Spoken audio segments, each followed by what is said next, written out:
Hey everyone, welcome back to Dev Parkour. I'm Brian Parks, and in this video I want to talk about something that's going to happen eventually in your career. It might not happen right off the bat when you start doing programming, when you start out as a software engineer, but sooner or later you will have to deal with this. And in fact, a lot of people who get into software engineering have probably already had an experience like this. If they started from a less technical background. If you used WordPress sites or something like that, you've definitely, I would guess, probably talked to vendor support at some point. And I guess, realistically, this is not unique to just software engineering. This is what I'm going to describe is the same process you would use if you were talking to, say, FedEx about a shipment.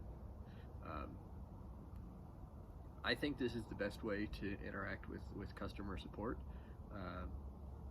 especially when it comes to technical aspects. So I do see this as kind of a process.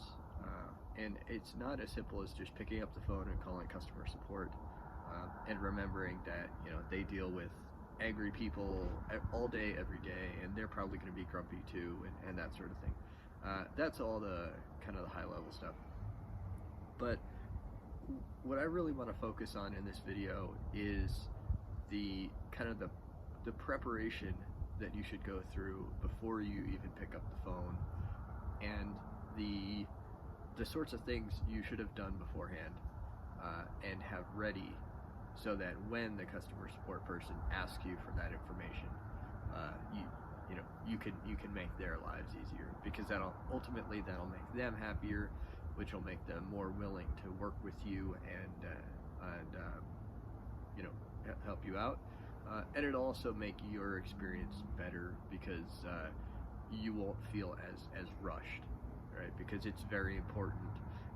These people are, you're probably sitting in a queue for a while, and then you get to these people, and ideally they want to get you off the phone as quickly as possible so they can get to the next person. But at the same time, they do want to help you. So there's kind of a careful balance that needs to be had there. And definitely, some companies achieve that balance much better than others. But this is not, I'm not going to rant about certain companies' customer service versus others. That's this is not the channel for that.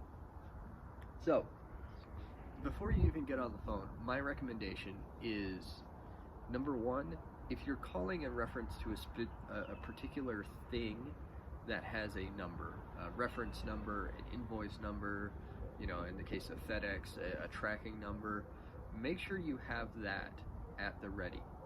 And if you're going to be talking about multiple of them, make sure you have that list at the ready. And when you talk to the customer service agent, mention, I am talking about multiple invoices. I have all their numbers here. Let me know when you're ready to receive them, that sort of thing. The next thing is to do as much troubleshooting on your own as you can. Sorry, I've got the sniffles today, and I'm going to try really hard not to sneeze on camera.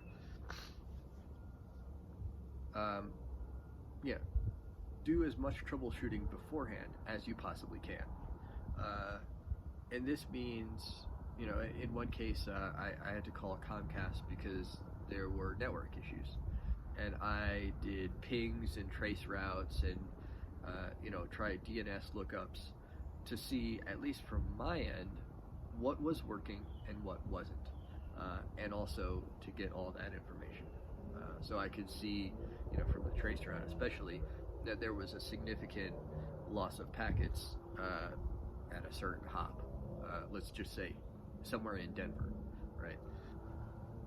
So that's good information to have, because then when you get on the phone with the customer service agent, you can tell them what you've done.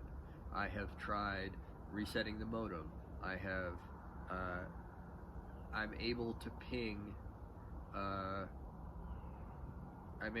the modem. I'm able to trace route to Google.com. I pulled up my phone and looked up Google's IP address. So even though I can't do DNS lookups, I was still able to trace route to the IP address, and it got to the modem, it got to the one hop beyond the modem, and then died after that. Nothing. That's good information. Now, granted, some of those things might be just because some of their network equipment doesn't respond to ICMPs, doesn't respond to pings. Okay, that's a separate issue. But at least you could see that at a certain point the internet connection just died off. Right? That's useful information. They might be able to tell you based just on that. Oh yeah, let me look up if there are any outages in your area. Oh yeah, there's an outage in your area. Sorry, it'll be back up at 3 p.m. Something along those lines. Quick, simple, easy. The next thing that I recommend for a call to customer or vendor support is have a particular goal in mind. So let's say the FedEx example. I have this package that for whatever reason is not going to its destination on time. I just want to send it back here. That's my goal. Make sure you have that formulated up front so that you're not just presenting a problem to customer support and risking that they assume there's a specific solution that you want. Because what you want might not be what that the average customer wants. Or there might be several options and they're just going to choose the easiest. If you have a particular goal in mind, make sure you mention that early on in the conversation. So in the case of, let's say there's a misconfiguration on a server somewhere, and you call the support for the server. Make sure you specifically tell them, I want this configuration setting to point to this other thing. I want this is how I want the configuration to look. This is what I'm trying to accomplish. Or, if there was something that happened that kind of broke an existing configuration, you can say, this is what the old configuration was. I would like it to go back to that. I would like to restore that configuration, please.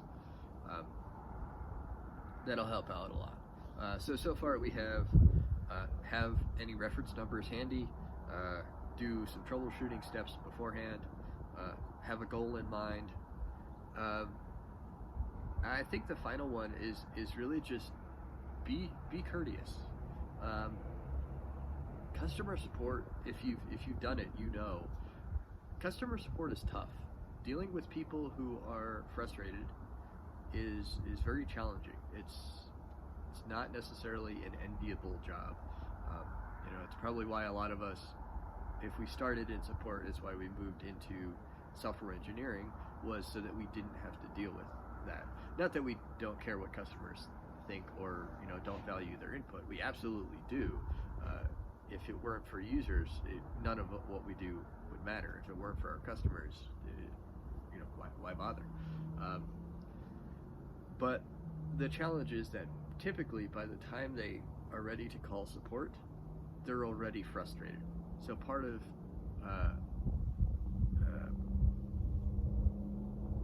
what customer support agents deal with is lots and lots of frustrated people. So as a user, as someone calling in, if you can be one less person who just starts off the call frustrated and mad and ready to make the customer service rep's life a living hell, the better your experience is going to be. You're going to be much more likely to get people to work with you,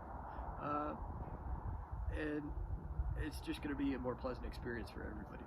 Now, one thing to note is that depending on the size of the company and depending on how the customer service department is structured, there may only be so much that the person that you talk to initially can do.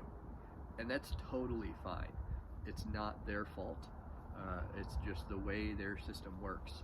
So if you have a particularly complex request, and I've done this before, I've called in to places knowing that I have something that, from experience, right? I've called them before And I know that the tier 1 folks either don't have the authorization or it's too complex a problem. They are not going to be able to help me with my issue. I don't see any reason not to, explain to them the problem, explain to them what you're trying to do, but say, I totally understand if this is not something that you can help me with. If you need to transfer me to a manager, if you need to put me on a queue to get a call back, that's totally fine, because I know that this is complex. I know that this is not something that you're normally used to dealing with. This is not something that you can, quick toggle a switch in your interface and boom, it's done. My problem is fixed. So if that's what needs to happen, that's what needs to happen. Totally fine with that. And typically they won't be offended, because it's not the traditional, oh, you tried to help me out in one way and that was not what I wanted. You were not very helpful. Let me speak to your manager. That's kind of the rude, and sometimes in some cases that's necessary. If you are dealing with an unhelpful customer service rep, unfortunately that might be what needs to happen.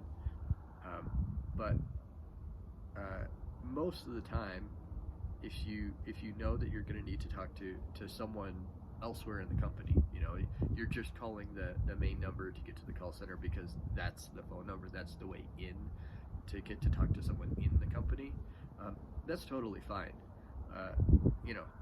As long as you know what you want, you know what you're dealing with, the more you know and the more you can explain about your situation, the better time everybody is going to have, and the less people will feel,